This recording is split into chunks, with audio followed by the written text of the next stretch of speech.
نحمده ونستعینه ونستغفره ونؤمن به ونتوکل علیہ ونعوذ باللہ من شرور انفسنا ومن سیئات اعمالنا من يهده الله فلا مضل له ومن يضلله فلا هادي له ونشهد أن لا إله إلا الله وحده لا شريك له ونشهد أن سيدنا وسندنا ونبينا وحبيبنا وكريمنا ورؤوفنا ورحيمنا ومولانا وملجانا وماوانا محمدا عبده ورسوله اما بعد فاعوذ باللہ من الشیطان الرجیم بسم اللہ الرحمن الرحیم والعصر ان الانسان لفی خسر الا الذین آمنوا وعملوا الصالحات صدق اللہ مولانا العلی العظیم وصدق رسولہ النبی الامین ونحن علی ذلک لمن الشاہدین والشاکرین والحمد للہ رب العالمین۔ حضرات محترم، ماہ شعبان اپنے اختتامی مراحل میں ہے اور انشاءاللہ العزیز رمضان المبارک شروع ہونے والا ہے، اور آپ جانتے ہیں کہ رب کائنات وہ جو رحمان ہے، رحیم ہے، وہ اپنے بندوں کو نوازنے کے اور بخشنے کے مختلف بہانے تخلیق فرما دیتا ہے۔ ابھی شب برات تھی، ساری رات اللہ کے کتنے بندے اس سے لو لگاتے رہے، اس کی بارگاہ میں اپنی خطاؤں کے اقرار کے ساتھ، اپنے گناہوں کے اعتراف کے ساتھ توبہ کے معافی کے ملتجی رہے اور عرض کرتے رہے کہ مولا ہم انسان ہیں، خطا کے پتلے ہیں، لغزشیں ہو جاتی ہیں اور ہم بڑے کمزور ہیں، کبھی شیطان کے مکر کا شکار ہو جاتے ہیں، کبھی اپنے نفس کی بے راہ روی سے دوچار ہو جاتے ہیں، اور کبھی گناہ کی کشش دامنگیر ہو جاتی ہے، اور مولا ہم سے خطائیں ہو جاتی ہیں، پر مولا ہم سے گناہ تو سرزد ہو جاتے ہیں لیکن اس کی سزا بھگتنے کی ہم میں ہمت نہیں ہے، تو کرم فرما دے، رحم فرما دے۔ اور وہ جو ماں سے 70 گنا زیادہ محبت فرمانے والا ہے، وہ اپنے بندوں کو نوازنے کے طریقے تخلیق فرما دیتا ہے، اور ہمیں بتایا ہے کہ اگر کسی کے گناہ پہاڑ جتنے بھی ہوں، لیکن اگر سچے دل سے توبہ کرے اور اس کی آنکھ سے اشک ندامت کا ایک قطرہ ٹپک جائے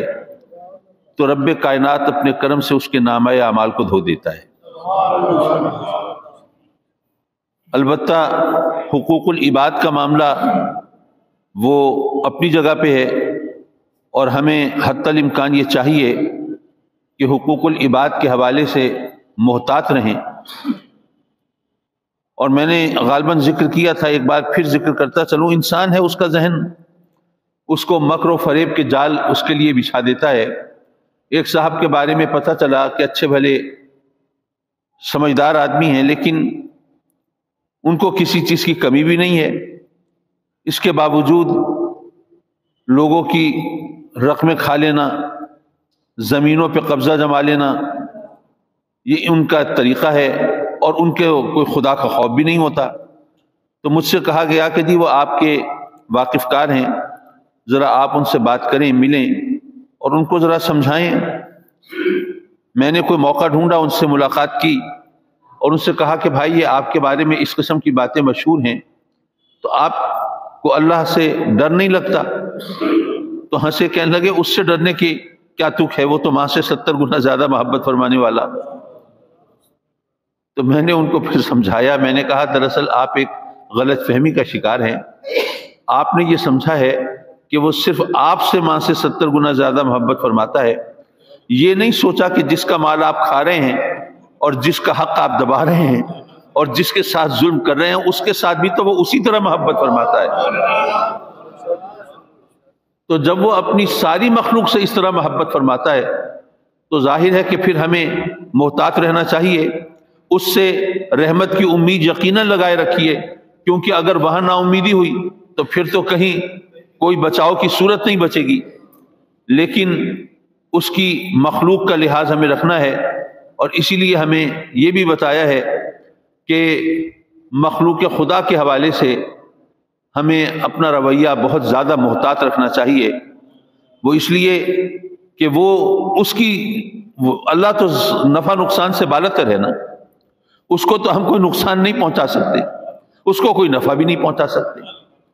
اور یہ بھی ذہن میں رکھیے، مجھے یاد پڑتا ہے کہ کئی برس پہلے میں نے یہ نقطہ شاید بیان کیا تھا کہ جو نفع نقصان سے بالاتر نہ ہو وہ خدا ہو ہی نہیں سکتا، اس لیے کہ نفع پانا یہ ہماری ضرورت ہے اور نقصان سے بچنا یہ بھی ہماری ضرورت ہے، اور جو ضرورت کے گھیرے میں ہو وہ خدا کیسے ہو سکتا ہے؟ ظاہر ہے کہ ضرورت تو مجبوری کا نام ہے نا، وہ تو احتیاج کا نام ہے، تو جو محتاج ہو وہ خدا تو نہیں ہو سکتا۔ نفع پانا اور نقصان سے بچنا یہ ہماری احتیاج ہے، یہ ہماری ضرورت ہے، یہ ہماری مجبوری ہے، ہم اس کے محتاج ہیں، اور جو محتاج ہو وہ خدا نہیں ہو سکتا۔ تو اس لیے رب کائنات نفع اور نقصان سے بالاتر، نہ کوئی اس کو نفع پہنچا سکتا ہے نہ نقصان پہنچا سکتا ہے۔ اسی لیے جب رب کائنات نے ہمیں راستہ دکھایا بچاؤ کا تو یہ فرمایا وَلَوْ أَنَّهُمْ إِذْ ظَلَمُوا أَنفُسَهُمْ، اگر تم نے نمازیں نہیں پڑھی تو یہ مت سمجھنا کہ میرا کوئی نقصان کیا ہے، اگر روزے نہیں رکھے، اگر میرے احکام کی تعمیل نہیں کی، اگر شریعت کی پابندی نہیں کی، اگر تم نے میری کبریائی کو تسلیم نہیں کیا تو مجھے فرق نہیں پڑتا، تم نے ظلم کیا ہے تو اپنے آپ پہ کیا ہے۔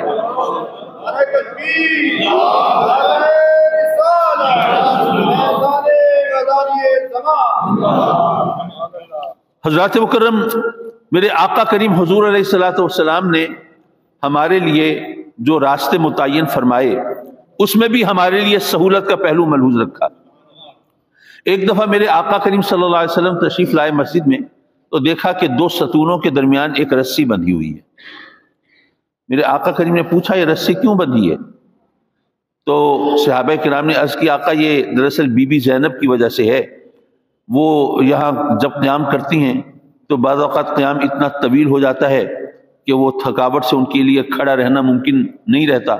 تو اس وقت وہ اس رسی کا سہارا لے لیتی ہیں اور اس طرح وہ نماز میں قائم رہتی ہیں۔ تو میرے آقا کریم نے فرمایا کہ نہیں، یہ رسی کھول دو، اس کی ضرورت نہیں ہے، نماز اس وقت تک پڑھو جب تک کہ تمہارا دل اس میں لگا رہے اور تمہیں تھکاوٹ نہ ہو، اور جب تم تھک جاؤ تو پھر ذرا وقفہ کر لو، آرام کر لو، اور تمہارا پھر دل مانگے تو دوبارہ رب کی بارگاہ میں کھڑے ہو جاؤ۔ یعنی معاف کیجئے جو بات کہہ رہا ہوں شاید مجھے پتہ نہیں کہنی چاہیے یا نہیں، لیکن ذہن میں آئی تو کہتا چلوں۔ ایک دفعہ حضرت قبلہ قائد اہل سنت مولانا شاہ احمد درانی کے سسر تھے حضرت مولانا فضل الرحمان صاحب علیہ رحمہ، وہاں رہتے تھے مدینہ شریف میں، اور وہ خلیفہ تھے حضرت حضور اعلی حضرت فاضل بریلوی رضی اللہ تعالیٰ عنہ۔ تو میں عمرے پہ یا حج پہ، اب مجھے ایگزیکٹلی یاد نہیں، تو گیا ہوا تھا تو پتہ چلا کہ حضرت کے آستانے پر ان کے گھر پر ایک محفل ہے، اور انڈیا سے اعلیٰ حضرت کے خاندان کے کچھ افراد آئے ہوئے ہیں، تو ظاہر ہے ان کا پیر خانہ تھا، تو انہوں نے ان کے اعزاز میں محفل سجائی ہے، تو ان کو پتہ چلا ہے کہ آپ آئے ہوئے ہیں، تو انہوں نے آپ سے کہا ہے کہ آپ بھی شرکت کریں اس میں۔ میں نے کہا میرے لیے سعادت، میں حاضر ہوا۔ اب وہاں پر ظاہر ہے کہ مدینہ شریف میں ایسی محفلیں ہو جانا یہ بہت بڑی بات ہے۔ تو جب وہ محفل ختم ہوئی تو اس کے بعد وہ درود و سلام پڑھا گیا۔ وہاں پہ ان کے ہاں ایک طریقہ تھا، اور وہاں پہ کسی کو یہ اندیشہ بھی نہیں ہوتا تھا کہ جناب وہ مخبری ہو جائے گی اور چھاپا پڑ جائے گا اور یہ وہ ہو جائے گا اور جناب خروج لگ جائے گا، ایسی کوئی بات نہیں ہوتی تھی۔ اب وہ جو درود و سلام پڑھنا شروع کیا گیا تو ایک طویل درود و سلام،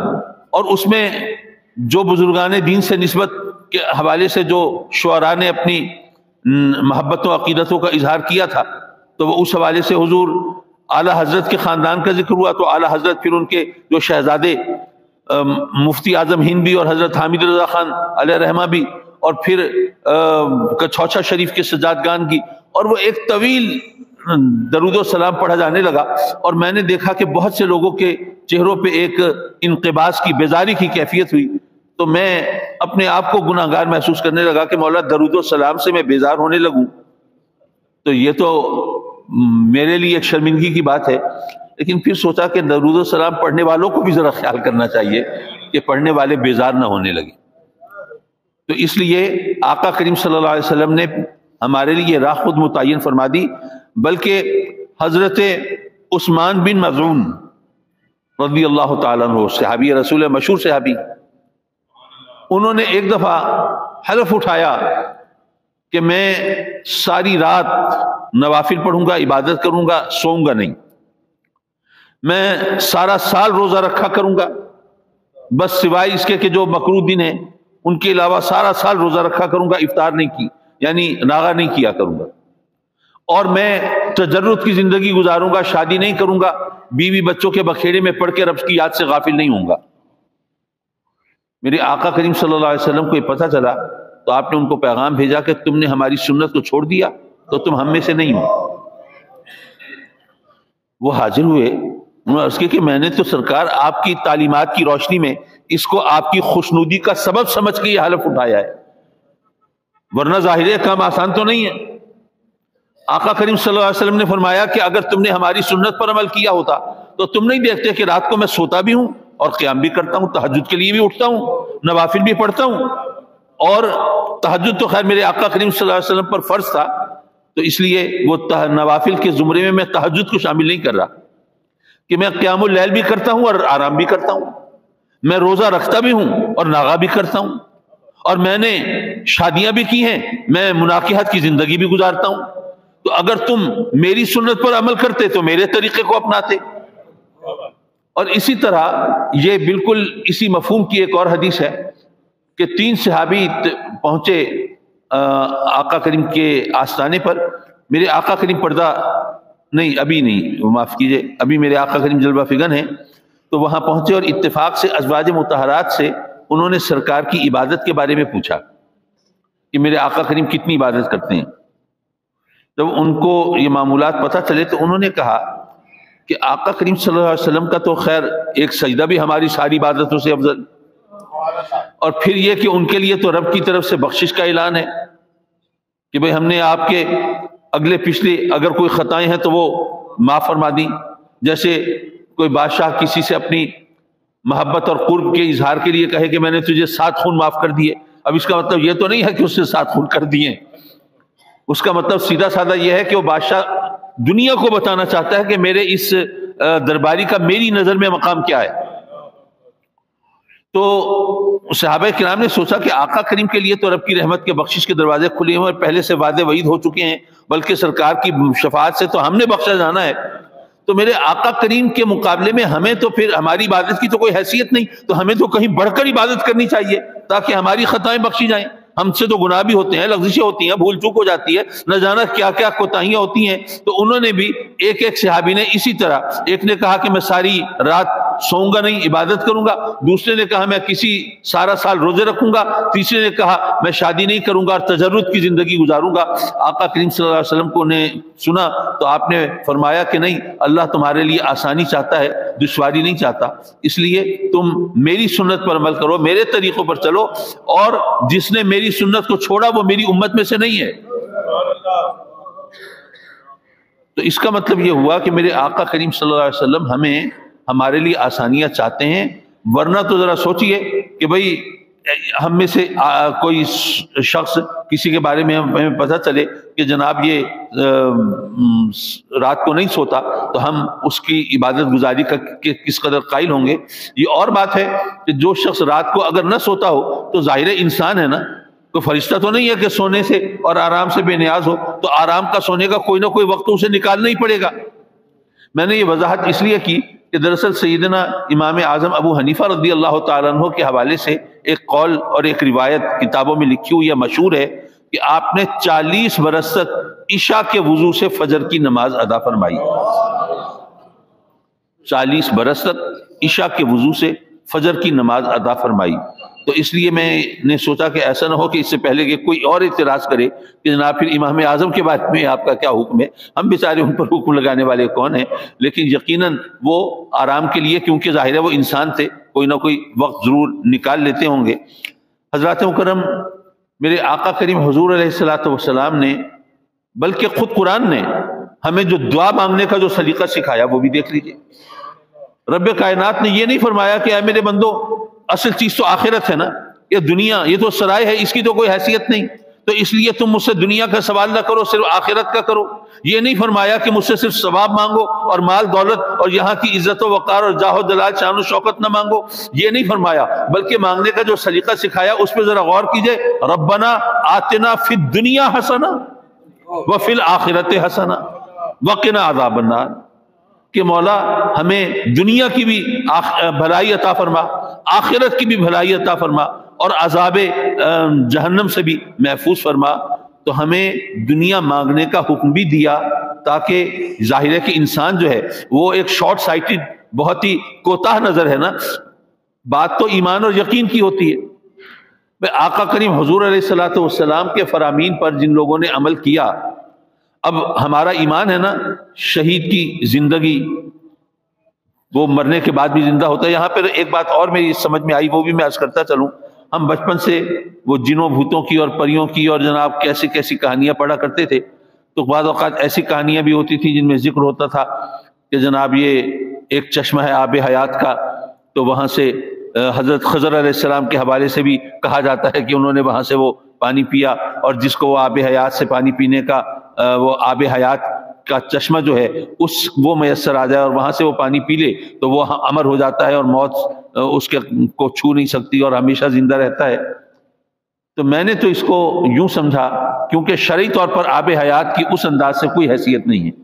اس چشمے کی قرآن و حدیث کی روشنی میں کوئی وقت نہیں ہے۔ حضرت خضر علیہ السلام کے حوالے سے بھی لوگوں کی منسوب کردہ داستانیں ہیں، اس کی بھی کوئی دینی مذہبی کوئی حیثیت نہیں ہے۔ تو میں نے یہ سمجھا کہ دراصل آب حیات جو ہے وہ جام شہادت ہے، کہ جس نے جام شہادت نوش کیا اس کے لیے ہمیشہ رہنے والی زندگی ہے نا۔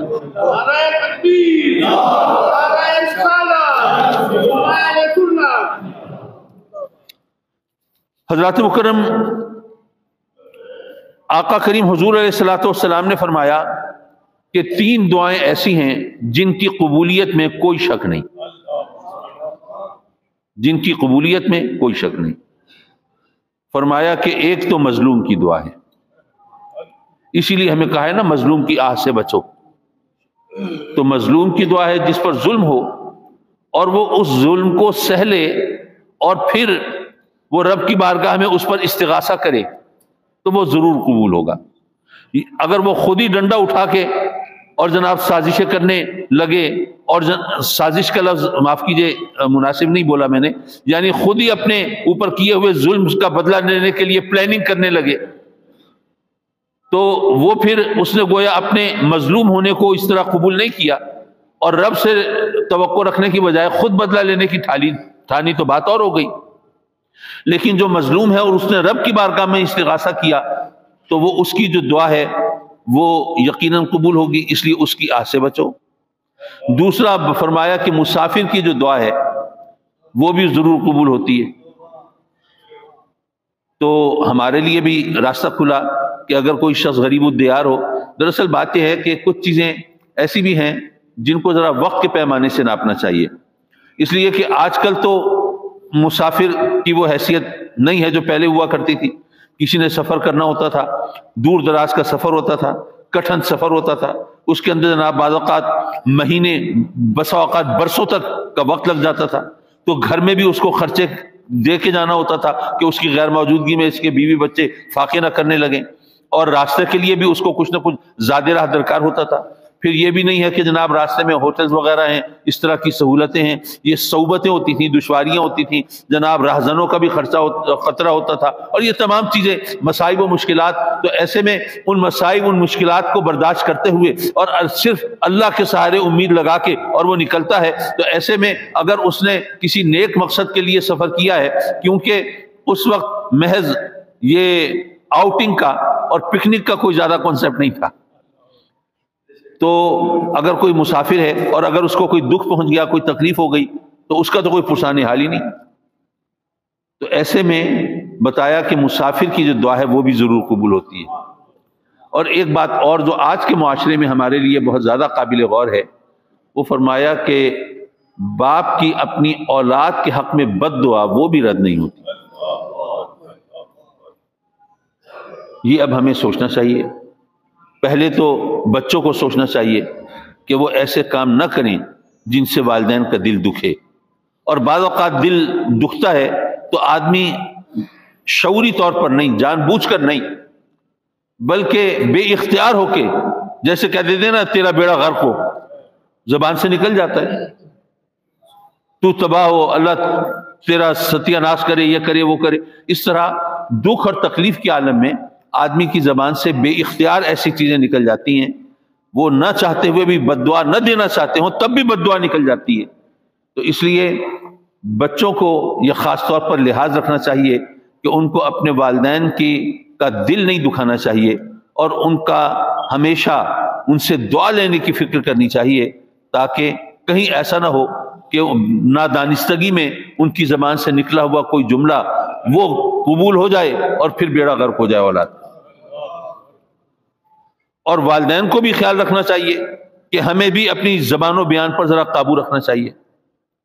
بے سوچے سمجھے یوں ہی کچھ کہہ دینا، اس عادت سے، جیسے کہ بہت سے لوگوں کی عادت ہوتی ہے گالی دینے کی، وہ شعوری طور پر نہیں دیتے، بس ان کا گویا تقیہ کلام ہوتا ہے،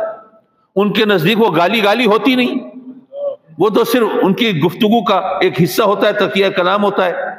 جیسے کچھ لوگ کبھی کوئی لفظ بولنا ان کی عادت ہو جاتی ہے، مجھے لوگ کہتے ہیں کہ آپ کی گفتگو میں ظاہر ہے کا لفظ ذرا زیادہ آتا ہے.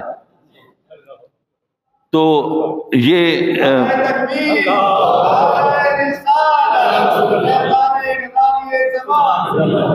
میں نے کچھ لوگوں کو دیکھا ہے وہ یعنی کہ ذرا زیادہ بولتے ہیں، اور یعنی کوئی بھی ایسا لفظ. تو کچھ لوگ ایسے ہوتے ہیں جو گالی کو تقیہ کلام کے طور پر استعمال کرتے ہیں، وہ گالی سمجھتے ہی نہیں اس کو. اسی طرح بڑی ثقہ محفل کے اندر، سنجیدہ محفل میں بزرگوں کے سامنے ان کی زبان سے گالی نکل جاتی ہے، پھر بعد میں شرمندہ ہوتے رہتے ہیں. اور یہاں پر پھر میں فخر کے ساتھ ایک بات کہتا ہوں، اور ظاہر ہے کہ ایک بات جس میں ایک اچھائی کا پہلو بھی ہو اور نصیحت کا پہلو بھی ہو، وہ کہنے میں کوئی حرج نہیں ہے. یہ میں ظاہر تکبر نہیں کر رہا، میں صرف ایک ترغیب دلا رہا ہوں. یہاں پر جتنے دوست تشریف فرما ہیں ان سب کو میرا چیلنج ہے، کوئی ایک شخص کھڑا ہو کے بتائے کہ اس نے میں اپنی بات نہیں کر رہا، میرے گھرانے کے کسی فرد کی زبان سے کبھی گالی سنی ہو. الحمدللہ میں نے جب سے ہوش سنبھالا ہے، میں نے اچھا بعض چیزیں ایسی ہوتی ہیں جس کو آدمی عام طور پر گالی تصور نہیں کرتا. مجھے یاد ہے کہ میرا بیٹا، بڑا بیٹا جس کا نام دادا کے نام پہ ہے ماشاءاللہ، تو اسکول میں پڑھتا تھا. تو ایک دن آیا تو اسکول سے تو روتا ہوا آیا، تو میں نہیں تھا گھر پہ. ماں نے پریشان ہو کے پوچھا کیا ہوا بیٹے، کیا ہوا؟ کہا کہ مجھے میری ٹیچر نے گالی دی ہے. اب ظاہر ہے کہ بہت ہی حیرت کی بات ہوئی کہ بھئی اچھے اسکولز کے اندر گالی دینا اور ٹیچر کا بچے کو گالی دینا، یہ تو تصور نہیں تھا. تو ان کو بہت دکھ ہوا، تو انہوں نے کہا کہ بیٹے گالی دی،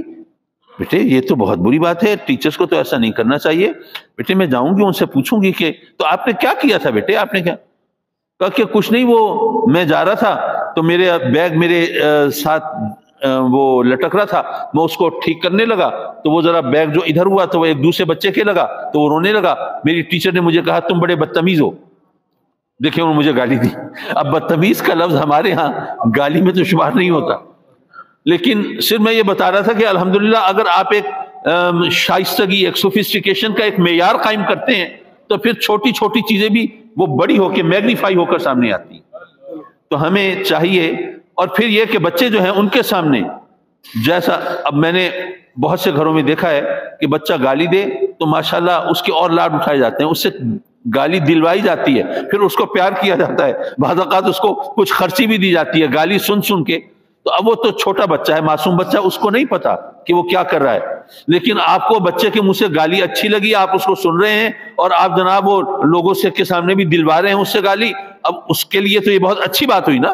بھائی خوش کرنے والی بات ہوئی، والدین خوش ہو رہے ہیں اس سے، فرمائش پہ اس سے گالی سن رہے ہیں، اس کو انعام بھی دے رہے ہیں اس پہ. تو پھر اگر وہ بڑا ہو کے گالیاں دیتا ہے تو پھر شکایت کس کی ہے؟ مجھے وہ خلیل جبران کی ایک کوٹیشن یاد آئی، تھا تو وہ عیسائی، لیکن آقا کریم صلی اللہ علیہ وسلم کا فرمان ہے کہ جو حکمت کی بات ہے وہ مومن کی متاع گم گشتہ ہے، جہاں سے بھی ملے لے لینی چاہیے. یعنی یہ نہیں سوچنا چاہیے کہ کافر کی زبان سے ادا ہوئی اس لیے میں کیوں اس کو لوں. اگر حکمت کی بات ہے، دانائی کی بات ہے، اگر نصیحت کی بات ہے تو اس کو قبول کرنے میں کوئی ہچکچاہٹ نہیں ہونی چاہیے. تو اس نے کہا تھا کہ some souls are like sponges. You cannot squeeze out of them except what they have sucked from you. کہتا ہے کہ کچھ روحیں، اس نے بچوں کے بارے میں کہا کہ وہ سفنج کی طرح ہوتے ہیں. سفنج کا لفظ ویسے تو عام لفظ ہے، لیکن مجھ جیسے ہوں میں ان کی سمجھانے کے لیے، جس کو ہم کہتے ہیں نا فوم، یہ فوم کا گدا، فوم کا کی کرسی، تو فوم سفنج ہے. کہتے ہیں وہ سفنج کی طرح ہوتے ہیں، فوم کی طرح ہوتے ہیں کچھ لوگ. وہ کیسے؟ کہ اس میں آپ جو کچھ جذب کریں گے، نچوڑیں گے تو وہی نکلے گا نا. اگر فوم میں آپ پانی جذب کریں، نچوڑیں گے تو پانی نکلے گا. اگر اس میں پیشاب جذب کریں گے، نچوڑیں گے تو پیشاب نکلے گا. دودھ جذب کریں گے، نچوڑیں گے تو دودھ نکلے گا. تو یہ بچے بھی یہ سپنج کی طرح ہوتے ہیں، جو کچھ یہ ہم سے لیتے ہیں وہی ہمیں لوٹا دیتے ہیں.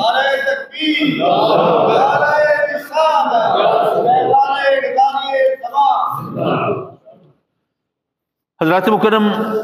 دراصل میرے آقا کریم حضور علیہ الصلوۃ والسلام کے فرامین اور آپ کے طور طریقے، جتنا ہم اس پہ غور کریں، ہمارے لیے ایٹیکیٹس اور مینرز بھی اور حقوق بھی، وہ سب چیزیں بہت کھل کے سامنے آتی ہیں. حضرت ابن عباس رضی اللہ تعالیٰ عنہ فرماتے ہیں، ان سے پوچھا کسی نے کہ جب کوئی عورت اسلام قبول کرنے کے لیے آتی تھی تو آقا کریم حضور علیہ الصلوۃ والسلام اس سے کس چیز کے بارے میں پوچھتے تھے، اس کا ایک طرح سے ٹیسٹ کہ بھئی وہ واقعی سچے دل سے اسلام قبول کرنا چاہتی ہے یا کیا معاملہ ہے. تو انہوں نے کہا کہ جب کوئی عورت آتی تھی تو آقا کریم صلی اللہ علیہ وسلم پہلی بات اس سے یہ حلف لیتے تھے کہ میں اپنے شوہر سے ناراض ہو کر اسلام قبول کرنے نہیں آئی. اچھا، یہاں پہ ایک وضاحت کرتا چلوں. جب میں نے یہ حدیث پڑھی تو میرے ذہن میں سوال پیدا ہوا کہ اس کا مطلب یہ ہوا کہ اگر کسی عورت کا شوہر اس کے اسلام لانے پر راضی نہ ہو تو اس کو پھر اسلام قبول نہیں کرنا چاہیے. آقا کریم صلی اللہ علیہ وسلم حلف لے رہے ہیں کہ میں اپنے شوہر کو ناراض کر کے نہیں آئی. تو یہاں پہ مجھے سیدھا سادہ حدیث کے اندر ہی الفاظ کے اندر جواب ملا کہ آقا کریم صلی اللہ علیہ وسلم نے یہ نہیں پوچھا کہ بھئی تو اپنے شوہر سے اجازت لے کے اسلام قبول کرنے آئی ہے یا نہیں، یہ نہیں پوچھا. یہ فرمایا کہ بھئی تو اپنے شوہر سے ناراض ہو کے، مطلب یہ کہ تیرا شوہر کا کوئی جھگڑا ہوا اور تو نے کہا کہ اچھا جی یہ شوہر میرے ساتھ یہ کرتا ہے وہ کرتا ہے، اچھا میں مسلمان ہو جاتی ہوں، اس سے جان چھوٹے گی. مطلب تو یہ ہے حدیث کا کہ بھئی میں شوہر سے ناراضگی کا بدلہ لینے کے لیے اور اس سے علیحدگی اختیار کرنے کے لیے کہ میں مسلمان ہو جاؤں گی تو میں مسلمانوں کی پناہ میں آ جاؤں گی، پھر ایک کافر شخص کی بیوی تو رہ کر میں نہیں رہ سکوں گی نا، تو مجھے اس سے مسلمان خود ہی چھٹکارا دلا دیں گے. تو اس کا مطلب یہ تھا، یہ مطلب نہیں تھا کہ شوہر سے اجازت لے کے اسلام قبول کرے. بعض اوقات کچھ چیزیں ایسی ہوتی ہیں جو کنفیوز کرتی ہیں، لیکن اگر آدمی اس کے حل کے لیے خود کوشش کرے تو اللہ کی طرف سے رہنمائی بھی مل جاتی. تو حضرت ابن عباس نے فرمایا کہ پہلا تو آقا کریم یہ عہد لیتے تھے، دوسرا اس سے یہ عہد لیتے تھے کہ میں دنیا کے حصول کے لیے اسلام قبول نہیں کر رہی. معاف کیجئے، جیسے کہ آج کل ہوتا ہے نا کہ کوئی شخص، اب مجھے نہیں پتا کچھ لوگ واقعی جینون ہوتے ہوں گے، میں ان پر اعتراض نہیں کر رہا، لیکن بہت سے لوگوں کو یہ دیکھا ہے کہ وہ پتہ نہیں پہلے مسلمان ہوتے ہیں یا نہیں ہوتے، لیکن اسلام قبول ہونے کا انہوں نے اعلان کیا، اور پھر اعلان ہوا کہ جناب یہ چونکہ اس نے اسلام قبول کر لیا، اس نے اپنی جو پریویس کمیونٹی ہے، جو اپنا اس کا سابقہ مذہب ہے اور ان کا جو حلقہ ہے اس کو چھوڑ دیا ہے، تو اب اس کے لیے تو روزی روزگار کا اور روٹی کے لالے پڑ جائیں گے، اور تو اس لیے لوگ اس کے ساتھ حسن سلوک کریں، تو وہ جناب اسلام قبول کرنے کا اعلان ہو کے اور کلمہ پڑھ کے پھر لوگ، ظاہر ہے کہ ایک نو مسلم ہے، اس کی دستگیری کرنا، اس کے ساتھ اس نے سلوک کرنا، یہ ہر مسلمان اپنا ایک دینی فریضہ سمجھے گا اور ہونا چاہیے، میں اس کی مذمت نہیں کر رہا، لیکن اگر کوئی اس کو صرف پیشے کے طور پر اپنا لے تو اس کے لیے کیا کرنا چاہیے؟ تو آقا کریم صلی اللہ علیہ وسلم پھر اس سے عہد لیتے تھے کہ میں دنیا کے حصول کے لیے یہ نہیں کر رہی، اور تیسرا اور آخری عہد یہ ہوتا تھا، آقا کریم صلی اللہ علیہ وسلم اس سے پوچھتے تھے اور اس سے عہد لیتے تھے کہ میں صرف ایک علاقہ چھوڑ کر دوسری جگہ بسنے کے لیے، دوسری سرزمین پر اپنی جگہ بنانے کے لیے اور قدم جمانے کے لیے کام نہیں کر رہی، بلکہ میں اسلام کی صداقت اور سچائی سے متاثر ہو کر میں یہ دین قبول کر رہی ہوں۔ آج کل ویسے بھی قرآن کی آیت لا اکراہ فی الدین وہ تو اپنی جگہ پہ ہے، اور یہاں پر اگر میں ذرا آج کل جو قادیانیوں کا سلسلہ چل رہا ہے اس کے حوالے سے بھی ذرا بات کرتا چلوں۔ ایک تو مسئلہ یہ ہے کہ بات توہین عدالت کی ہو رہی ہو تو وہاں پہ ذرا ہر ایک کے پر جلنے لگتے ہیں کہ اب کریں تو کیا کریں۔ ویسے میرا سٹیٹمنٹ تو آیا ہے سوشل میڈیا پر بھی اور پرنٹ میڈیا پر بھی، ہر جگہ آیا ہے، اور میرا خیال ہے کہ اس بارے میں نے جو حق ہے وہ واضح کر دیا ہے۔ دیکھیے، کسی کو گالی دینا مقصود نہیں ہے، بلکہ اگر کسی سے غلطی ہوئی تو اس کی اصلاح ہونی چاہیے نا۔ بلکہ جیسے میں نے غالباً پچھلے جمعے یا اس سے پچھلے جمعے بتایا ہوگا، حضرت محبوب الہی نظام الدین اولیاء رضی اللہ تعالیٰ عنہ کا ایک قول کہ انہوں نے فرمایا کہ کسی کو نصیحت کرنی ہو تو تنہائی میں کرو۔ مجمع میں نصیحت نہیں ہوتی، وہ فضیحت ہوتی ہے۔ اس لیے کہ جب کسی نے کوئی غلطی کی ہو اور یہاں پر جناب ہم اس کو یہاں پہ کھڑا کر دیں، ہاں بھئی آپ نے کام کیا یا آپ نے بہت غلط کیا، آپ کو ایسا نہیں کرنا چاہیے تھا، آپ مہربانی کریں، آپ اپنی اصلاح کریں، تو ہو سکتا ہے اس کو غصہ ہے مجھے اتنے سب لوگوں کے سامنے یہ بے عزت کر رہے ہیں، وہ ضد میں آ جائے، وہ آپ آرگو کرنے لگے، بحث مباحثہ کرنے لگے کہ نہیں جناب میں نے ٹھیک کیا ہے، میں نے تو کوئی غلطی کی نہیں، یعنی آپ اس کی اصلاح کرنا چاہتے تھے، الٹا اس کو اپنی غلطی پر پکا کر دیا، وہ اب دلیلیں دینے لگا، اور اس کی وجہ سے وہ، اور پھر ظاہر ہے کہ اس وقت جو پکا ہوا ہے بعد میں جا کے جو توبہ نہیں کرے گا، وہ بعد میں اپنے اس غلط کام کے لیے اور دلیلیں ڈھونڈے گا اور لوگوں کو ہم نوا بنائے گا، اور اس طرح ہو سکتا ہے کہ ایک غلط کام پر کوئی باقاعدہ فرقہ بننے لگے اور لوگ اکٹھے ہونے لگے۔ تو اس لیے فرمایا کہ نصیحت کرنی ہو تو تنہائی میں کرو۔ لیکن مسئلہ یہ ہے کہ اب چیف جسٹس صاحب سے تنہائی کس کو میسر آئے گی؟ تو اس لیے میں نے یہ کیا کہ ان کو الزام دیے بغیر ان سے گزارش کی کہ جی آپ نے جو یہ فرمایا ہے کہ اسلام کے اندر جتنی رواداری ہے اور جتنی روشن خیالی ہے تو اس کو تو ہم بھی مانتے ہیں اور ہر مسلمان مانتا ہے، بلکہ میں عرض کروں گا کہ پاکستان کو، یعنی پاکستان جو ہے کوئی آئیڈیل اسلامی مملکت تو نہیں ہے، لیکن مزے کی بات یہ ہے کہ اقلیتوں کو پاکستان کے اندر جو سہولت حاصل ہے وہ ساری دنیا میں کسی کو حاصل نہیں۔ یہ جملہ شاید ذرا عجیب لگ رہا ہو، جو جانتے ہیں، جو قانون سے واقف ہیں وہ تو سمجھ گئے ہوں گے، لیکن باقی دوستوں کے لیے میں عرض کرتا چلوں۔ دیکھیے ابھی الیکشن ہوئے، وہ صحیح ہوئے غلط ہوئے میں اس پر بحث نہیں کر رہا، لیکن انتخابات ہوتے ہیں تو ہر ایک کو ووٹ دینے کا حق ہے نا۔ اب وہ ووٹ دینے کا حق کس طرح صحیح استعمال ہوتا ہے، کس طرح غلط ہوتا ہے، کس طرح مینڈیٹ چوری کیا جاتا ہے، یہ وہ میں اس ڈیٹیل میں نہیں جا رہا، میں سیدھا سادہ ایک اصولی بات کر رہا ہوں کہ ہر پاکستانی کو جس کی عمر 18 سال ہو چکی اور جس کا اندراج ووٹرز لسٹ میں ہو چکا، اس کو ووٹ دینے کا حق ہے، وہ اپنا M N A member of National Assembly چن کے اسمبلی میں بھیج سکتا ہے، ٹھیک ہے، آپ اور میں ایسے ہی کر سکتے ہیں۔ لیکن اگر کوئی کرسچن ہے تو اس کو یہ حق ہے کہ وہ جنرل الیکشنز میں ووٹ ڈالے گا، لیکن ساتھ ہی اس کو یہ بھی حق ہے کہ وہ اقلیتی نمائندے کو بھی ووٹ دے کے وہ بھی اسمبلی میں پہنچائے، تو اس کو 2 ووٹ دینے کا حق ہے، ایک تو جنرل الیکشن میں جو عام الیکشن ہوئے اس میں ووٹ دینے کا حق ہے، اور دوسرا جو اقلیتی کینڈیڈیٹ جو کھڑا ہوگا اس کو آپ اور میں تو ووٹ نہیں دے سکتے، کوئی کرسچنز کا نمائندہ کھڑا ہوا ہے، اس کو آپ اور میں ووٹ نہیں دے سکتے، لیکن جو بھی کرسچن ہے وہ ووٹ دے سکتا ہے۔ کوئی ہندو کھڑا ہوا ہے اقلیتی نشست پہ، اس کو آپ اور میں ووٹ نہیں دے سکتے، لیکن ہندو اس کو ووٹ دے سکتا ہے، اور وہ ہندو اور کرسچن جنرل الیکشن میں بھی ووٹ دے سکتا ہے۔ تو یہاں پر تو اس کو 2 دفعہ ووٹ دینے کا حق ہے، آپ کو اور مجھے 1 دفعہ ووٹ دینے کا حق ہے۔ اور الزام ہم پر یہ لگایا جاتا ہے نہیں جناب پاکستان کے اندر اقلیتوں کے حقوق غصب کیے جاتے ہیں، ان کے ساتھ ظلم ہوتا ہے، یہ ہوتا ہے، وہ ہوتا ہے۔ پوری رواداری ہے۔ آج چلیے ہم میں اگر کہیں کوئی کوتاہی ہو، لوگ ذکر کریں کہ نہیں دیکھیے جی وہ فلاں جگہ پہ اس طرح الزام لگا کے وہ کرسچن کے ساتھ ظلم کیا گیا اور ان کے گھروں کو آگ لگائی گئی اور یہ ہوا اور وہ ہوا، وہ اپنی جگہ پہ، لیکن ہم ایک اسلام کی بات کر رہے ہیں نا، اصول کی بات کر رہے ہیں۔ سیدنا عمر فاروق رضی اللہ تعالیٰ عنہ وہ اپنے مفتوحہ علاقے کا دورہ کرنے کے لیے نکلے، اب وہ علاقہ فتح ہو چکا ہے، ان میں جناب عیسائیوں کا کلیسا ہے، گرجا ہے، وہ اس میں ان کا حال چال پوچھتے ہیں، ہاں بھائی تمہیں کوئی مشکل تو نہیں، تمہیں عیسائی ہونے معاف کیجئے یہ میں آپ کو بتا دوں، جو کرسچنز ہیں ان کو ہم عیسائی کہتے ہیں، لیکن وہ لوگ اس کو پسند نہیں کرتے، وہ مسیحی کہلانا پسند کرتے ہیں۔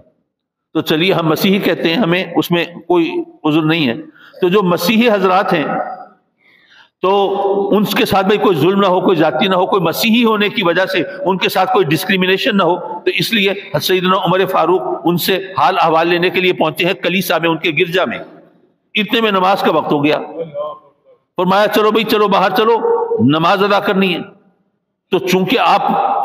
وہ ان مسیحیوں کے زخموں پہ مرہم رکھنے کے لیے آئے ہیں اور ان کی دل دہی کے لیے آئے ہیں اور ان کے حقوق کی پاسداری کے لیے آئے ہیں، اس لیے وہ کہتے ہیں کہ جناب آپ کوئی مسئلہ نہیں، آپ یہیں ادا کر لیں نماز۔ آپ نے فرمایا کہ نہیں، اگر آج میں نے یہاں کلیسا میں نماز ادا کی تو میرے اس عمل کو بنیاد بنا کے، جواز بنا کے، مثال بنا کے کل کلیساؤں کو مسجدوں میں تبدیل کرنے لگیں گے لوگ۔ تو میں نہیں چاہتا کہ میرے کسی عمل کی وجہ سے یہ ہمارے اسلامی سلطنت کے اندر اقلیتوں کے حقوق پر کوئی ڈاکہ ڈالے اور ان کی عبادت گاہوں کو اپنی عبادت گاہ میں بدلنے کی کوشش کرے۔ تو حضرات مکرم ہمارے ہاں تو مذہبی رواداری اس حد تک ہے، اور قرآن میں اللہ نے فرما دیا لا اکراہ فی الدین، اگر کسی نے جبر کر کے زبردستی کسی کو اگر مسلمان بنانے کی کوشش کی تو یہ اسلام کے اصول کے خلاف ہے، قرآن کے خلاف ہے، اللہ کے حکم کے خلاف ہے۔ تو اس لیے اقلیتوں کے حقوق کی نفی نہیں کرتے ہم، ان کو پورا حق ہے اپنے مذہب کے مطابق زندگی گزاریں۔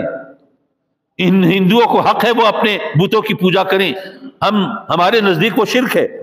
لیکن وہ ان کو حق ہے وہ اپنے مندر میں اپنے بتوں کی پوجا کریں،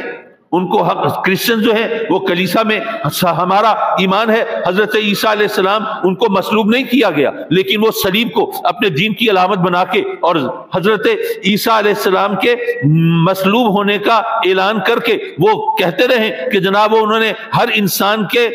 پیدائشی گناہ کا کفارہ ادا کیا۔ کیا یہ آپ کو معلوم ہے؟ یہ عقیدہ عیسائیوں کا۔ عیسائی کہتے ہیں کہ چونکہ حضرت آدم علیہ السلام نے جنت میں وہ جو ممنوع شجر کا پھل لیا تھا، اب ہمارا ایمان تو ہے کہ وہ گناہ نہیں تھا کیونکہ آپ نے بھول کے کھایا تھا، لیکن ان کے نزدیک وہ گناہ ہے کہ انہوں نے اللہ کے حکم کی نافرمانی کی تھی۔ تو وہ کہتے ہیں کہ ہم سب اولاد آدم، بنی آدم، ہم سب پیدائشی گناہ گار ہیں، کیونکہ حضرت آدم کے بیٹے ہیں، ان کی بیٹیاں ہیں اور انہوں نے اللہ کی نافرمانی کی تھی، ہم پیدائشی گناہ گار ہیں۔ اور سیدنا عیسیٰ علیہ السلام نے صلیب پہ چڑھ کر انسان کے اس بنیادی اس پیدائشی گناہ کا کفارہ ادا کیا۔ اب جو ان کو پر ایمان رکھتا ہو، جو انہیں اللہ کا بیٹا مانتا ہو، جو ان کے ساتھ یہ تعلق رکھتا ہو، اس کا کفارہ ادا ہو گیا۔ اب ان کو ان کا یہ عقیدہ ہے، ٹھیک ہے وہ مانتے رہے، ہم نے ان کو منع نہیں کرنا، وہ مانے، لیکن ہم تو نہیں مانتے۔ تو اسلام میں کہ ہر شخص کو اس کے عقیدے کے مطابق زندگی گزارنے کا حق ہے، عبادت کرنے کا حق ہے، پوجا پاٹ کرنے کا حق ہے، بالکل ہے، لیکن ایک شرط ہے، وہ یہ ہے کہ اسلامی سلطنت میں آپ غیر مسلموں کو اپنے دین کا پرچار کرنے کا حق نہیں دیتے، تبلیغ کرنے کا حق نہیں دیتے، دوسرے لوگوں کا ایمان خراب کرنے کا حق نہیں دیتے۔ وہ مسلمانوں کے درمیان گھوم پھر کر ان کے دین اور مذہب کو غلط ثابت کر کے اپنے مذہب کو ان پر مسلط کرنا چاہیں، یہ اسلامی سلطنت کے اندر اس کی اجازت نہیں ہے، یہ ہمارے دین کے بنیادی احکام میں شامل ہے۔ تو اس لیے اگر آپ کسی قادیانی کو کہ جناب تم نے قرآن کا جو ترجمہ اپنی مرضی سے کیا ہے، خاتم النبیین کا ترجمہ آخری نبی کرنے کی بجائے تم نے یہ کیا ہے کہ نہیں ان کی مہر سے آگے نبی بنتے ہیں، اور تم نے اس چیز کو پروموٹ کیا ہے اپنے اس ترجمۃ القرآن میں، تو قرآن میں تم نے تحریف کی ہے۔ دیکھیے جو تحریف ہے وہ صرف نقوش اور الفاظ کی نہیں ہوتی، بلکہ معنی کی تحریف یہ بھی تحریف ہے۔ کوئی کہے کہ جی جیسے عربی لغت کے اندر جو صلاۃ کا لفظ ہے، صلاۃ کا لفظ تو اسلام نے نماز کے معنی میں لیا نا، جسے ہم نماز کہتے ہیں، لیکن اسلام سے پہلے بھی صلاۃ کا لفظ تو عربی میں تھا نا، اس وقت نماز تو کوئی نہیں پڑھتا تھا، تو اس وقت اس کا مطلب کیا تھا؟ اس کے کئی ایک مفہوم تھے، جس میں سے ایک مفہوم کولہے مٹکانا، ڈانس کرنا، تھرکنا، یہ بھی تھا۔ اب اگر کوئی آج صلاۃ کا لفظ قرآن کے اندر کہے کہ نہیں جناب آپ لغت اٹھا کر دیکھ لیجئے، اس میں تو یہ مٹکنا اور ڈانس کرنا اور تھرکنا اور کولے مٹکانا یہ ہے صلاۃ کا مطلب، تو اللہ کہتا ہے کہ جناب صلاۃ قائم کرو، تو میں جناب ذرا دن میں 5 مرتبہ ذرا کولے مٹکا لوں، ذرا ڈانس کر لوں، تو میں نے نماز قائم کر لی۔ اگر کوئی معاذ اللہ یہ مفہوم نماز کا ادا کر کے اور اس کو کتابوں میں لکھ کے اور قرآن شریف کے ترجمے میں شامل کر کے اس کو پھیلانا چاہے تو کیا آپ اس کی اجازت دیں گے؟ نہیں دے سکتے۔ وہ اس لیے کہ اسلام کے بنیادی اصولوں کے خلاف، اسلام کی تعلیمات کے منافی کسی کو پرسویٹ کرنا، کسی کو تبلیغ کرنا، کسی کو قائل کرنے کی کوشش کرنا، اس کی اسلام میں اجازت نہیں ہے۔ آپ قادیانیوں کو ان کے مذہب کے مطابق زندگی گزارنے کا حق دیں، یہ آئین کا تقاضا بھی ہے، ہمارے مذہب کا تقاضا بھی ہے، لیکن ان کو اپنا دین پھیلانے اور مسلمانوں کے عقیدے کو خراب کرنے کی اجازت نہیں دے سکتے۔ اپنے عقیدے کے مطابق وہ رہیں،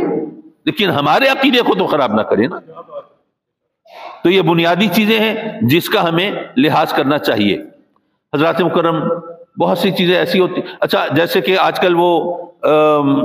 شور مچا ہوا ہے کہ یہ مولوی جو ہیں انہوں نے جینا حرام کر دیا ہے، وہ جناب عربی حروف الفاظ اگر کسی کپڑے پر چھپے ہوئے ہیں اور کسی نے اس کا لباس پہن لیا تو جناب وہ اس کے خلاف فتوے جاری ہونے لگے۔ میں نے تو کسی مولوی کا فتویٰ نہیں دیکھا، مجھ سے پوچھا لوگوں نے، میں نے اس کا جواب دیا، اگر کوئی سوال کرے تو میں جواب دے دیتا ہوں۔ اچھا جواب اور چیز ہے، فتویٰ اور چیز ہے۔ میں نے اس کا جواب کیا دیا، وہ اخبار میں بھی چھپا،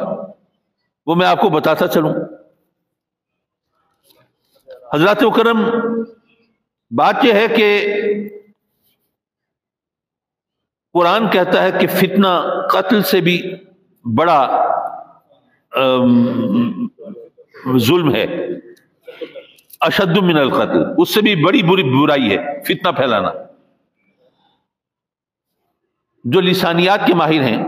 لنگوسٹکس کے، لسانیات کے جو ماہرین ہیں، وہ بتاتے ہیں کہ چینی اور جاپانی زبانیں یہ صوتی زبانیں نہیں ہیں۔ یہ بات ذرا تھوڑی سی مشکل ہے، میں ذرا چند منٹ لے لوں، بھائی جان قبلہ کے آنے میں بھی 2-4 منٹ ہیں، تو چلیے یہ بات ذرا سمجھا لوں۔ دیکھیے ہمارے جو الفابیٹس ہیں نا حروف تہجی، وہ فونک ہیں، صوت کے حوالے سے، آواز کے حوالے سے، بلکہ آج کل جب جو انگلش میڈیم سکولز ہیں وہاں پہ ABC پڑھانے کی بجائے آبا سا یا آبا کا پڑھایا جاتا ہے، تاکہ آواز کے ذریعے بچہ پہچان سکے کہ یہ چیز کیا ہے۔ تو ہماری زبانیں جو ہیں حروف تہجی یہ آواز کے فونک سسٹم کے صوتی لحاظ سے ہیں، لیکن جاپانی اور چینی زبانیں یہ صوت کے آواز کے حوالے سے نہیں ہیں بلکہ تصویر کے حوالے سے ہیں۔ ان کے الفابیٹس جو ہے نا وہ شکلوں میں بنے ہوئے ہیں، تو یہ تصویری زبانیں ہیں۔ آپ نے لکھا ہوا بھی دیکھا ہوگا تو ان کی ذرا عجیب غریب چیزیں ہوتی ہیں۔ تو اگر آپ نے صرف ایک ڈیزائن کے طور پر کوئی زبان اپنانی ہے، چھاپنی ہے، تو آپ چینی اور جاپانی زبانیں چھاپیں بھائی، اس سے کوئی ڈیزائن بنتا ہوا محسوس ہو۔ اب یہ ٹھیک ہے کہ عربی، فارسی، اردو اس کے جو رسم الخط ہیں ان میں بڑی ترقی ہوئی ہے، بڑے خوبصورت انداز سے لکھنے کا اس کا وہ طریقہ اپنایا گیا ہے۔ آپ نے بھی سنا ہوگا یہ نستعلیق خط ہے، یہ کوفی خط ہے، یہ جناب خط شکستہ ہے، یہ عربی رسم الخط، مختلف خطوط ہیں، ان میں ترقی ہوئی ہے۔ تو اب ان کو اگر آپ ڈیزائن کے طور پر اپنائیں گے تو ان حروف سے تو الفاظ بنتے ہیں نا، تو اب حروف سے بڑھ کر پھر الفاظ بننے لگیں گے، وہ چھپنے لگیں گے۔ پھر الفاظ سے آگے بڑھ کر پھر عبارت ہوتی ہے، پھر عبارت چھپنے لگے گی، پھر عبارت کا کوئی مفہوم ہوتا ہے، اس کے اندر کوئی الٹی سیدھی باتیں چھپنے لگیں گی، وہ لباس کے طور پر اپنائی جانے لگیں گی۔ اب اگر کسی نے، جیسے آج کل آپ نے دیکھا ہوگا وہ ٹی شرٹس وغیرہ ہوتی ہے نا، آئی لو نیو یارک، آئی لو لندن، اس قسم کی یا کچھ اور چیزیں لکھی ہوتی ہیں اس پہ، تو اس طرح اگر کسی نے قرآنی آیات ان پہ لکھ کے چھاپنا شروع کر دی، کسی نے بزرگان دین کے نام لکھ کے اور معاذ اللہ ان کی شان میں کوئی گستاخانہ کوئی چیز لکھ کے چھاپنا شروع کر دی، تو فتنہ ہوگا نا۔ تو آپ اس فتنے کو کیوں پھیلنے دیتے ہیں؟ بھئی عربی فارسی اور اردو کے حروف تہجی کو اور الفاظ کو ڈیزائن کے طور پر اپنانا کوئی فرض اور واجب تو نہیں ہے۔ میں مانتا ہوں کہ اس کو اس طرح چھاپنا اور اس کا لباس بنانا شرعاً حرام اور ناجائز بھی نہیں ہے، میں مانتا ہوں۔ میں نے کب کہا کہ قرآن میں اور حدیث میں یہ آیا ہے کہ نہیں ایسا نہ کرو؟ شرعاً ناجائز نہیں، لیکن اس سے فتنہ پیدا ہونے کا اندیشہ ہے کہ نہیں ہے؟ آپ بھی تسلیم کریں گے فتنہ تو ہو سکتا ہے، تو فتنے کے امکان کو روکنا یہ بہتر ہے کہ نہیں ہے؟ اگر بہتر ہے تو پھر ذرا مہربانی کریں، خواہ اس پہ اصرار کیوں کریں؟ اور میں نے شروع یہاں سے کیا تھا کہ اگر آپ کوئی زبان ڈیزائن کے طور پر چھاپنا ہی چاہتے ہیں تو پھر یہ جاپانی اور چینی زبانیں چھاپیں کہ وہ کوئی ڈیزائن محسوس تو ہونا، پتہ چلے اس کا۔ بہرحال میں فتویٰ نہیں دیا، میں نے صرف سمجھایا ہے، صرف بتایا ہے کہ یہ ناجائز نہیں، یہ حرام نہیں، شریعت کی روشنی میں میں اس پر فتویٰ نہیں دے سکتا، لیکن اس سے فتنہ پیدا ہونے کا امکان ہے، اس لیے اس سے گریز کرنا بہتر ہے۔ اور جس سے فتنہ پیدا ہونے کا امکان ہو اس سے اگر گریز کا سبق دیا جائے اور اس پر اعتراض کیا جائے اور اس پر اعتراض کو فتنہ بنا دیا جائے تو یہ عجیب و غریب بات ہوتی ہے۔ تو اس لیے ہمیں ذرا تھوڑا سا سینسیبل ہو کے ذرا سوچنا چاہیے۔ اور ایک بات میں یہ عرض کروں گا، پہلے کئی بار میں سمجھا چکا، لیکن شاید چونکہ عیدگاہ کے اندر ہر دفعہ کچھ نئے لوگ آتے ہیں پھر وہ سمجھانا مشکل ہو جاتا ہے۔ دیکھیے ہمارا ایمان ہے، ہمارا عقیدہ ہے کہ بزرگوں کی 10 بوسی جائز ہے، جو بزرگوں کے ہاتھ چومنا جائز ہے، اور آقا کریم صلی اللہ علیہ وسلم کی 10 مبارک بلکہ بعض احادیث کے مطابق قدم بوسی بھی صحابہ کرام نے کی۔ حج یہ ہے کہ جب سفر معراج کے حوالے سے بات ہوتی ہے تو جبریل امین کا ذکر آتا ہے کہ انہوں نے آقا کریم صلی اللہ علیہ وسلم کے قدم مبارک چومے۔ لیکن میں اس کو ایک بحث کی بنیاد نہیں بنا رہا، بلکہ میں کچھ اور عرض کر رہا ہوں کہ ہمارا یہ عقیدہ ہے، کچھ لوگ نہیں مانتے نہ مانیں، یہ کوئی فرض واجب نہیں ہے کہ اس کو خواہ ایشو بنایا جائے۔ ہمارے عقیدے کے مطابق بزرگوں کے 10 ہاتھ چومنا جائز ہے، لیکن یارو ان کے ہاتھ چومنا کوئی فرض نہیں ہے، کوئی واجب نہیں ہے، بلکہ سنت بھی نہیں ہے، صرف مستحب ہے ہمارے عقیدے کے مطابق۔ ہاں بھائی اگر کوئی ایسی پاکیزہ ہستی، کوئی روحانی ہستی، کوئی مقدس ہستی ہو اور کوئی حصول برکت کے لیے، اظہار عقیدت کے لیے ان کے ہاتھ چوم لے تو اس میں کوئی حرج نہیں، یہ مستحب ہے، جائز ہے، لیکن فرض اور واجب نہیں ہے، سنت نہیں ہے۔ لیکن وہ ہستیاں جن کے ہاتھ چومنا ہم جائز کہتے ہیں، سچی بات یہ ہے کہ وہ تو اب اٹھتی جا رہی ہیں، اب تو نظر نہیں آتی۔ اس لیے آج کے دور کے حساب سے اگر آپ مجھ سے فتویٰ مانگیں گے تو میں تو یہی کہوں گا کہ بھائی آج کل یہ ہاتھ چومنا جائز نہیں۔ تو اس لیے میں آپ دوستوں سے درخواست کرتا ہوں کہ اگر آپ کی نظر میں کوئی ایسے بزرگ ہیں سبحان اللہ، لیکن آپ ذرا مہربانی کریں، ذرا ہمارے حال پہ رحم کریں، ہمیں شرمندہ نہ کیا کریں، ہمارے ساتھ یہ حرکت نہ کیا کریں۔ اور پھر عقیدت محبت تو دل میں ہوتی ہے نا، اگر آپ کے دل میں عقیدت محبت ہے اللہ آپ کو اس کا اجر دے گا۔ مجھے نہیں پتا ہم اس قابل ہیں یا نہیں ہیں، بلکہ میں تو پورے شرح صدر کے ساتھ یہ کہہ رہا ہوں، یعنی انکسار نہیں برت رہا، عاجزی نہیں برت رہا، میں اپنے یقین کے ساتھ کہہ رہا ہوں کہ یہ تو اس کا کرم ہے، اس نے ہماری خامیوں پر، خرابیوں پر، عیبوں پر پردہ ڈالا ہوا ہے۔ اگر لوگوں پر ہمارے کرتوت کھل جائیں، پتہ نہیں ہاتھ چومنا تو دور کی بات ہے، مصافحہ کرنا بھی وہ جائز سمجھیں گے نہیں سمجھیں گے۔ تو اس لیے مہربانی کیا کریں، ہمارے ساتھ یہ عقیدت کا یہ اظہار نہ رکھیں۔ اور عیدگاہ جو ہے میں چاہتا ہوں کہ یہ ایک تربیتی مرکز ہو، یہاں سے لوگوں کو سمجھایا جائے، سکھایا جائے، بتایا جائے۔ تو اس لیے، اور اگر آپ کے دل میں عقیدت ہے تو ہاتھ نہ بھی چومے، وہ تو ہے نا، تو اس لیے اس میں یہ ایسی بات نہیں۔ اور میں ویسے دل بہلانے کے لیے ایک جملہ بول دیا کرتا ہوں یہاں پہ کہ بھائی ہم نے بہت مرید وہ دیکھے ہیں جو ہاتھ چوم چوم کے تو گھسانے پہ تلے ہوئے ہوتے ہیں، لیکن ووٹ دینے کے لیے تیار نہیں ہوتے۔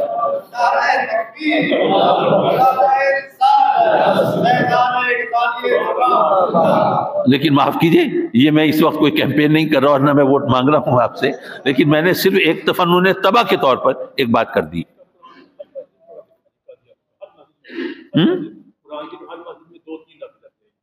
جی یہ ہمارے فاروق صاحب ہیں، یہ بتا رہے ہیں کہ یہ جو قادیانی ہیں انہوں نے یہ اجازت ملنے کے بعد یہ حرکت شروع کی ہے کہ یہ اس طرح عام لوگوں کو بانٹنے کی بجائے کہ کہیں کوئی ان کو پکڑوا نہ دے، یہ مسجدوں میں جاتے ہیں اور اپنے قرآن کے ایک دو نسخے وہاں رکھ جاتے ہیں کہ بھائی جو بھی مسجد میں آئے گا ظاہر دیندار بندہ ہوگا، قرآن پڑھے گا، اب وہ قرآن اب مسجد میں رکھے ہوئے قرآن کے بارے میں تو وہ کوئی غلط بات نہیں سوچے گا، اور اس کے اندر وہ تمام خرافات لکھی ہوئی ہوں گی جو ہمارے عقیدے کے خلاف، جو ختم نبوت کے خلاف، تو اس سے کتنا شر پھیلے گا۔ تو اگر آپ یہاں پر ایسے قرآن چھاپنے کی اجازت دے دیں اور اس کی تقسیم کی اجازت دے دیں اور جو اس کو روکنے کی کوشش کرے اس کے خلاف آپ عدالتی حکم صادر کرنا شروع کر دیں کہ یہ آئین کے خلاف کام کر رہا ہے اور اسلام کے تعلیمات کے خلاف کام کر رہا ہے، تو پھر بتائیے پناہ کہاں ملے گی؟ اس لیے ذرا مہربانی کریں، ان تمام چیزوں کو پیش نظر رکھیے، اور رحم بھی رب کی بارگاہ میں عرض کرتے ہیں کہ مولا ہم جو کچھ کرتے ہیں کہتے ہیں اس پر ہمیں بھی عمل کی توفیق عطا فرما۔ ویسے تو یہاں پر جو عیسائی مشنریز جو کام کرتی ہیں وہ بھی اسلام کے اصولوں سے متصادم ہیں، اس لیے ہم نے ان کے خلاف بھی کام کرنے کی کوشش کی، لیکن اس کے اندر ایک ڈیلیکیسی تھی، وہ یہ تھا کہ عیسائی مشنریز جو ہیں وہ اس طرح اپنے مذہب کا پرچار نہیں کرتی تھی، بلکہ وہ دراصل لوگوں کو ایک طرح سے مدد کر رہے ہیں۔ جی ہاں جی آپ کو علاج معالجہ چاہیے، آپ مشنری ہاسپٹل میں آئے، آپ کا علاج مفت ہوگا۔ آپ غریب ہیں، آپ کو دوائیاں چاہیے، آپ کو خوراک چاہیے، آپ کو کپڑا چاہیے، وہ آپ ہم سے لیں۔ تو جب وہ سوشل ورک کی بات کریں گے تو اس سے تو ہم نہیں روک سکتے، اب سوشل ورک کے نتیجے میں وہ مذہب کی تبدیلی کی بات کریں، یہ بات کا مرحلہ ہے، تو اللہ تعالیٰ ان کے شر سے بھی بچائے۔ بھائی قبلہ تشریف لے آئے اور چونکہ عمرے سے آئے ہیں، رات ہی پہنچے ہیں، تو اللہ تبارک و تعالیٰ انہوں نے جو بھی ہم سب کے لیے دعائیں کی مقبول و منظور فرمائے۔ وآخر دعوانا ان الحمد للہ رب العالمین۔